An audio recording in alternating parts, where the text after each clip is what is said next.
Hola, ¿cómo están ustedes? Les doy la bienvenida a un nuevo programa de Salud y Educación, un programa de género educativo que abarca diferentes tópicos vinculados con la salud. Y hoy tengo el honor de tener como invitada a mi amiga, la licenciada Ana Bonifacio. ¿Cómo estás, Ana? Hola. Nuevamente. Gracias por la invitación. Juntas, ¿no? Es un placer. La licenciada Bonifacio es licenciada en psicología, especializada en neuropsicología y también en psicoterapia y psicología conductual. Muy bien. ¿Tenés algo para agregar? Seguro que me olvidé de algo. Cognitivo-conductual. Cognitivo-conductual, pero está perfecto. Bueno, hoy vamos a abordar un tema que tiene que ver con la inteligencia y fundamentalmente con la inteligencia emocional y también la inteligencia sexual. Como Ana es la especializada en el tema, entonces vas a iniciar vos, Anita. Sí. Hablando un poquito de lo que es la inteligencia, los diferentes tipos de inteligencia, cómo podemos trabajar para, sí, incrementar nuestra inteligencia, ¿no es cierto? Eso cuando hablemos un poquito de inteligencia emocional, lo que quería, bueno, ¿qué tema, no? El de hoy, ¿Qué tema? Sí. Encuadrar un poco los cambios que trajeron las diferentes épocas en relación al concepto de inteligencia. Desde la antigüedad fue la inteligencia una motivación del ser humano de poder estudiarla, de poder discriminar qué conducta era inteligente, qué personas eran inteligentes, para qué servía la inteligencia. Desde los antiguos griegos hasta, digamos, siglo XX fue mutando estas ideas principales de qué es la inteligencia. Yo tomé alguna cuestión que se fue dando a través de los tiempos, como para conceptualizar un poquito la inteligencia como la capacidad para adaptarnos al contexto que nos toca vivir. En esta matriz sociocultural y ambiental, pensemos en los antiguos habitantes de la Tierra, que también tenían que adaptarse y mostrar conductas inteligentes para poder sobrevivir. El siglo XX lo que nos mostró fue una tendencia a un sesgo, es decir, a una manera particular de ver la inteligencia asociada a los aspectos intelectuales, es decir, a las habilidades lingüísticas, lógico-matemáticas, dejando de lado otras características que antiguamente se tenían en cuenta, como por ejemplo quien viviera en la sabana o en el medio de la selva, tal vez no demostraba estos conceptos lógicos matemáticos, pero sí tenía destrezas motoras, podía identificar patrones y sacar conclusiones. Pero bueno, el siglo XX vino teñido desde Binet, que era a principios del siglo, cuando venían las grandes masas de personas que, ¿cómo se dice?, de inmigrantes a Estados Unidos. Crearon diferentes técnicas, ahí se empezó a evaluar la inteligencia de manera formal, con test de inteligencia, para decir quiénes iban para el trabajo manual y quiénes iban para un trabajo que en aquel momento se consideraba más complejo, como un trabajo de escritorio, que la persona podría eventualmente aprender una tarea compleja. Y así se fueron desarrollando diferentes conceptos. El tema de inteligencia no hay, como en la medicina o en la biología, un concepto único. En la psicología lo llamamos constructo, que es un concepto con cierto nivel de evidencia. Entonces están los que dicen que es un elemento unitario, otros que dicen que la inteligencia no es un único factor, sino múltiples, y así fuimos transcurriendo hasta llegar casi a los fines del siglo XX, siempre ligado a lo lógico matemático. Incluso cuando salieron las computadoras, todo lo informático, se hablaba de que la inteligencia era la capacidad de procesamiento que tenía un cerebro, una persona. Entonces quien podía procesar más rápidamente, con mayores virtudes en lo que es el procesamiento de la información, era una persona más inteligente. Más o menos en los 60, 70 se empieza a hablar de que no es así, que había otras condiciones que no estábamos mirando, hasta que aparece Howard Gardner con su libro Las inteligencias múltiples, aproximadamente en la década del 80, que empieza a hablar que hay diferentes tipos de inteligencia, como si tuviéramos diferentes procesadores.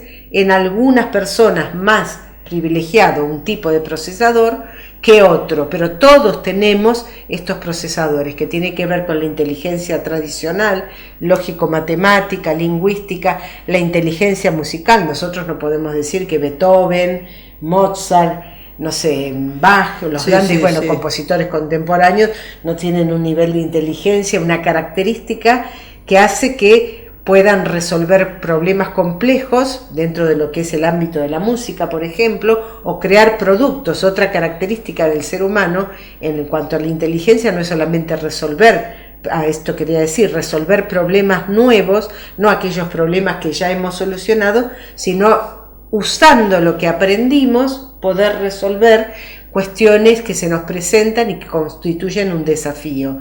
Y también la producción de objetos culturales o objetos utilitarios. En el caso de la música, del arte, siempre ahí termina produciéndose un objeto con valor social. Bien. Entonces, esta capacidad de aprender, de incorporar y después solucionar situaciones de la vida que nos presentan desafíos, es lo que comúnmente pensamos en inteligencia. Lo que quería mostrar es que con el tiempo fue cambiando de un concepto de inteligencia abstracta, lógico-matemática, a un concepto corporal, la inteligencia sinestésica, a un concepto, no podemos decir que un deportista, un bailarín, un Messi, un Maradona o cualquier deportista de excelencia tiene algo que lo caracteriza, una habilidad en un nivel tal que decimos esto, no podemos dejar de reconocer que resuelve los problemas que se le presentan en el espacio o en el movimiento. También se agregó la inteligencia social, ¿no? La inteligencia intrapsíquica, que para los psicólogos es importantísimo poder acompañar a los pacientes a desarrollarla, esta capacidad de conocerse a sí mismo, la inteligencia interpersonal. Y después Daniel Goleman, en este contexto más propicio, una década después, empieza con su libro La inteligencia emocional a dar a conocer un nuevo tipo o una característica, porque en realidad siempre existió la inteligencia emocional. Empieza a divulgar, a difundir, se convirtió en un bestseller, de hecho, el tema de la inteligencia emocional que hasta antes no se contemplaba. Que eso lo vamos a dejar para el próximo bloque, si te parece bien. Sí, claro. Y en el siguiente vamos a hablar de también otra inteligencia que es muy importante, que los que somos especialistas en sexología clínica incorporamos para poder trabajar, que es la inteligencia sexual. Así que el último bloque yo voy a hablar un poquito de eso. Que seguramente va a haber puntos en común, ¿no? Seguramente. Como los aprendizajes, claro que se sí. puede aprender, se puede cambiar. Sí. Y la responsabilidad para aprender y cuidarla. Eso también es un punto en común. Bueno, vamos a una pausa y en un ratito volvemos. Muchas gracias.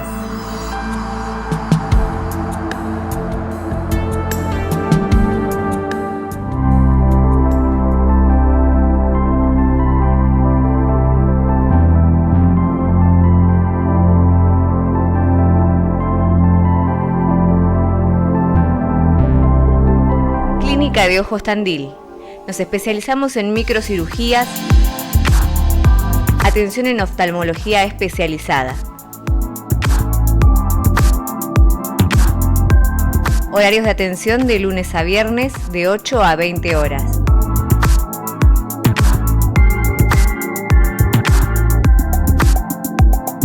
Comunicate al 444-8300. Y ahora también podés obtener tu turno por WhatsApp al 2494 54 60 61.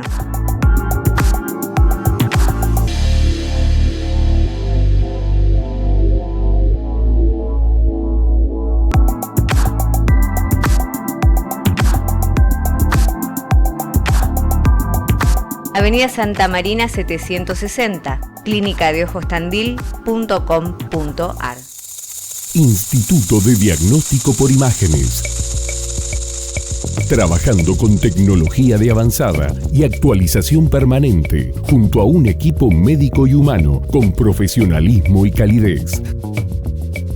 Instituto de Diagnóstico por Imágenes, Sarmiento 963, teléfono 0249 442 9294. Estamos en el segundo bloque La licenciada Ana Bonifacio estaba hablando en el bloque anterior del concepto de inteligencia y los diferentes tipos de inteligencia, y ahora en este bloque vas a hablar, Anita, de la inteligencia emocional, ¿verdad? Sí, perfecto. No. Decíamos recién en el bloque anterior que Daniel Goleman, a principios, a mediados, mejor dicho, de los años 90, con su famoso libro que llegó a ser un bestseller, plantea este concepto que antes no era visto como inteligencia, ¿no? De inteligencia emocional, que él transmite la idea de que es la capacidad de autoconocerse en todo, tanto, digamos, en el orden psíquico como en el intrapsíquico, como en el orden social, de interacción social, el mundo emocional, el mundo de las emociones, de los sentimientos, de esta coloratura que trae los estados de ánimo, poder no solamente conocerlos, etiquetarlos, sino gestionarlos, es decir, administrarlos para el logro de conductas eficaces, pero además adecuadas socialmente. Y no solamente el conocimiento de uno mismo, como esta autoconciencia emocional de sí mismo, sino poder hacerlo con la otra persona con la que yo estoy interactuando, es decir, reconocer en el otro estos patrones emocionales que nos mueven a la acción y que si estuvieran discrepantes o no coordinadas, no vamos a lograr acciones comunes ni a sintonizar. Entonces, este conocimiento de la conducta, digamos, de las emociones y de la conducta que derivan de estas emociones en el otro, son importantísimas para el mundo profesional, para el mundo social y para el mundo familiar, para el mundo vincular, si no puedo sintonizar. Otra de las cosas, hablando de sintonizar, otra de las habilidades, habla como de estas 5 habilidades que compondrían o facilitarían llegar a una inteligencia emocional, es digamos, además de conocerme a mí, de autoconocimiento emocional, de conocer al otro, tengo que poder gestionarme, que él lo llama esta gestión o liderazgo de mí mismo, por decirlo de alguna manera.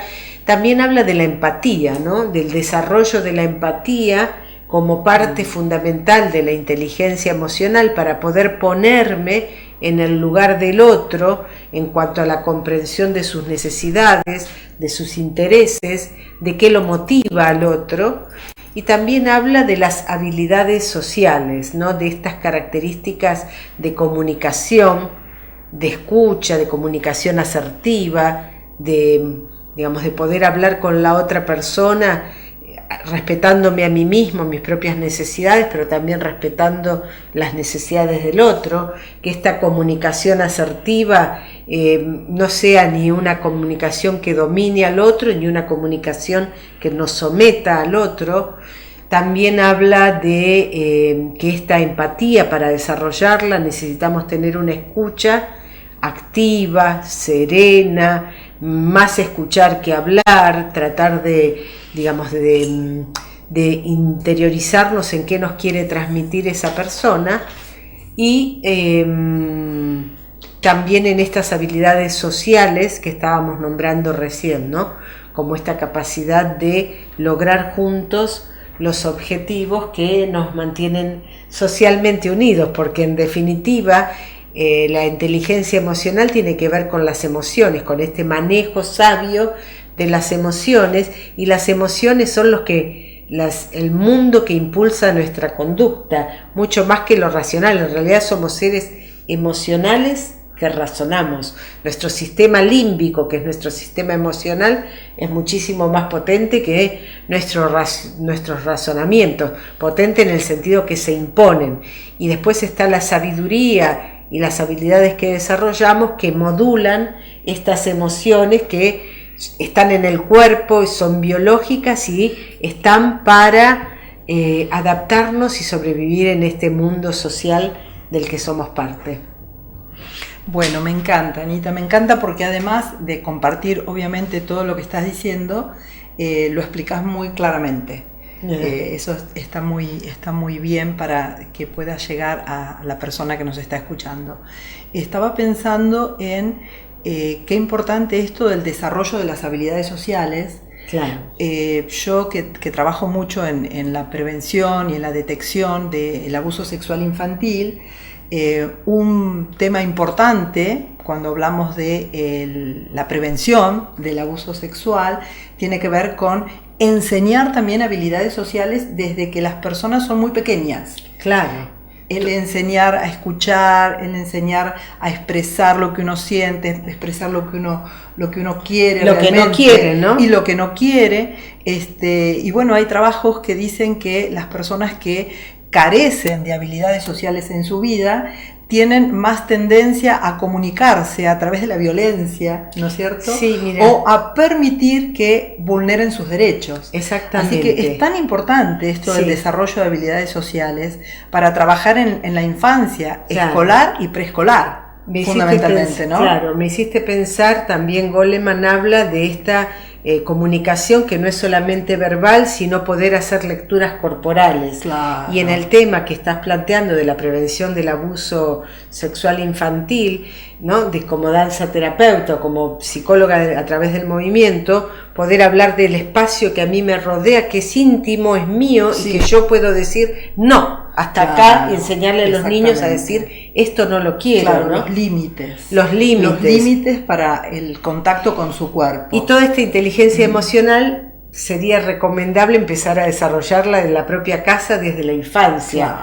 ¿no? Lo ideal es poder que los padres podamos ir enseñando a nuestros hijos a poder comunicar qué sentimos, cómo nos sentimos, qué nos gustaría, qué necesitamos y qué no queremos. Sí, que sí, muchas sí, veces sí. le decimos a los chicos, no sé, quieren darle un besito, le quieren tirar del pelo, jugar. No No, eso obligar a besar, ¿sí? No. Bueno, enseñarles, porque es algo importante, enseñarles a saludar cuando llegan o cuando se van de un lugar, pero no obligarlos a poner ese contacto físico Claro. de su cuerpo con un beso de una persona que puede ser una persona querida o no, pero que el niño o la niña puedan decidir cómo Claro, saludar. reconocer su propio necesidad y Exactamente. deseo y poder hacerlo valer. Y poder hacerlo Y eso valer, es la respetarlo. inteligencia ¿cómo? Y respetarlo. Y respetarlo. Y eso es la Absolutamente. inteligencia emocional en acción en la vida cotidiana, ¿no? Que va más allá de las definiciones, sino que está embebido en lo que nosotros vivimos cotidianamente. Así es, así es. Bueno, tenemos que ir a una pausa, ¿Cómo ¿te no? parece bien? Sí. Y en la próxima entonces continuamos con la inteligencia sexual. Gracias. En un ratito chiquito volvemos.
Bueno, continuamos en este tercer bloque, que es el último bloque.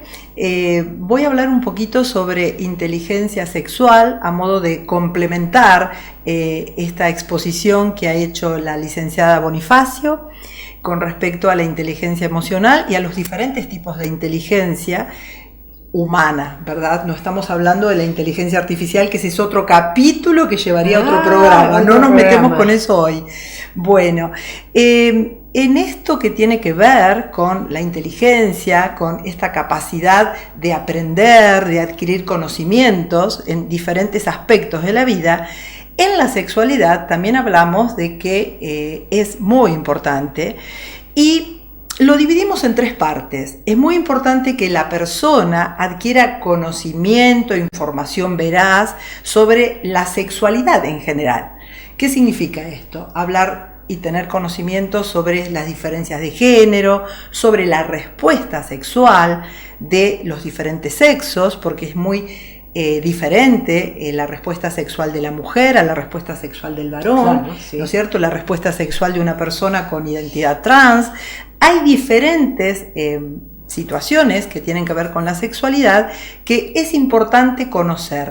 También cómo va cambiando la sexualidad en diferentes instancias de la vida, como por ejemplo durante el embarazo o durante la adolescencia o durante el transcurso de una enfermedad, como puede ser un cáncer de mama, por ejemplo, o también durante una etapa fisiológica de la vida, como es el climaterio.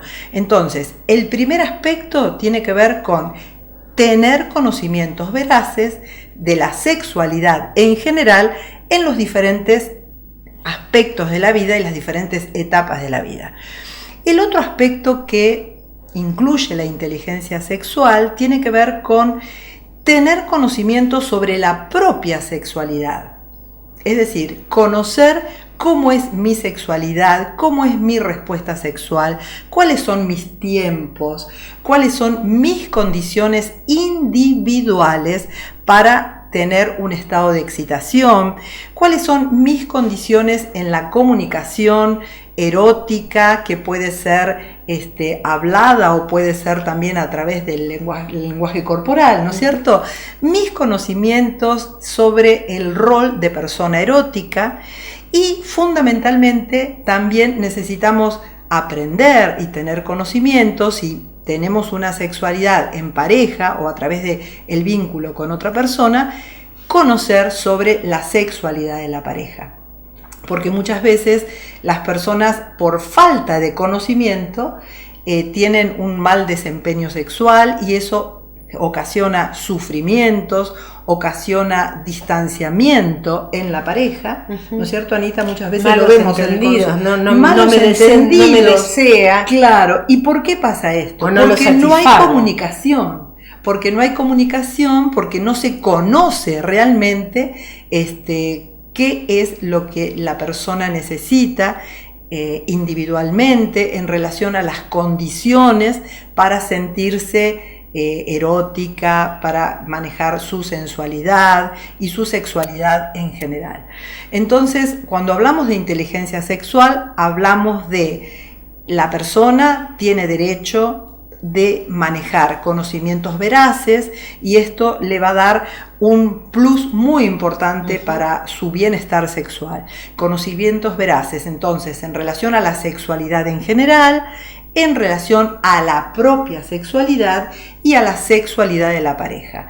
¿Cómo se logra esto? Se logra en relación a la sexualidad de la pareja, bueno, cultivando normas y reglas de una comunicación saludable.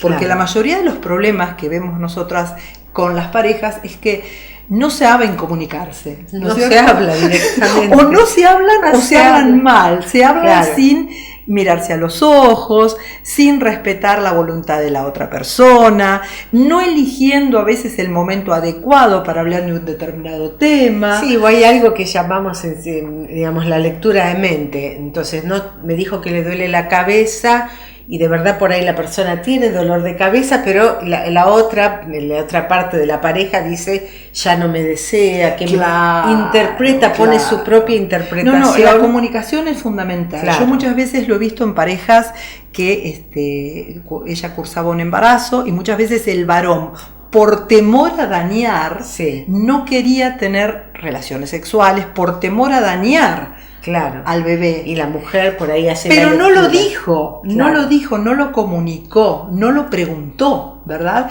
Entonces, claro, evita tener un contacto sexual. ¿Y qué interpreta la mujer? Que no no está soy deseable. erótica, no soy deseable, tiene otra pareja. Entonces, es fundamental y esa es una de las funciones que, Claro. que En hacemos en este- sexología, enseñar a cumplir los tips o las reglas de la comunicación saludable para, mantener una vida más en armonía cuando la vida es en pareja. Te iba a decir que este es un tema, el de la sexualidad en el embarazo, muy lindo tema para hacer la consulta de a dos, ¿no? Como claro. Que a veces la mujer tiene por ahí, el hombre tiene miedo pero no se anima a hablar, la mujer a veces va y pregunta sola, y en realidad es un tema que hay que ir juntos para seguramente. tratar. Pero bueno, es muy importante también que dejemos el mensaje que todo este aprendizaje, lo importante es hacerlo desde una fuente confiable, ¿verdad? Porque a veces en internet encontramos un montón de comunicaciones, de información que no tiene una fuente confiable, y entonces las personas se van cargando de más mala información y que inhiben más o se cargan, a veces se manejan por mitos y prejuicios y cosas que hay en general. En general las personas muchas veces tienen este problemita, ¿no? De no tener una fuente confiable para tener estos conocimientos veraces. Y esto queremos dejar como mensaje, el hecho de que pueden realizar una consulta, pueden buscar información veraz a través de las books, a través de diferentes sociedades con científicas, profesionales reconocidos, respetables, claro, con profesionales matriculados, por decir de alguna forma. Matriculados, exactamente. Estaba pensando en los aspectos en común, ¿no? Que tiene que ver con el aprender a resolver, con aprender, como vos decías, con la posibilidad de resolver una dificultad, un problema, con la necesidad de una buena comunicación empática, el escucha activa, o sea, es como la inteligencia emocional encarnada en la sexualidad. Todo lo mismo, es todo lo mismo, pero encarnada en la sexualidad desde diferente camino, ¿no es cierto? Sí. Porque la sexualidad tiene diferentes funciones, una de ellas es la reproducción, y para la reproducción no hay que aprender. No, eso bien, hay que tener condiciones femeninas y masculinas, claro, de ovulación y de de capacidad espermática para que se pueda producir la fecundación pero y viene un nuevo del sexo. Pero el placer, que es otra de las funciones de la sexualidad, requiere un aprendizaje y una comunicación saludable, porque es algo que se promueve socialmente, no para nada, se trata sobre todo en nuestra cultura. Claro. Bueno, Anita, muchísimas gracias a vos por compartir este programa. Les agradezco la compañía semanal. Les invito a que miren el programa y otros también en el canal de YouTube Salud y Educación TV, y les agradezco también a los auspiciantes que hacen posible este programa, a Ana Ríos por la facilidad de las camisas italianas que me ofrece para hacer el programa, y a María y Sol que me peina. Muchísimas gracias. Hasta la próxima semana. Gracias, encantada. Gracias.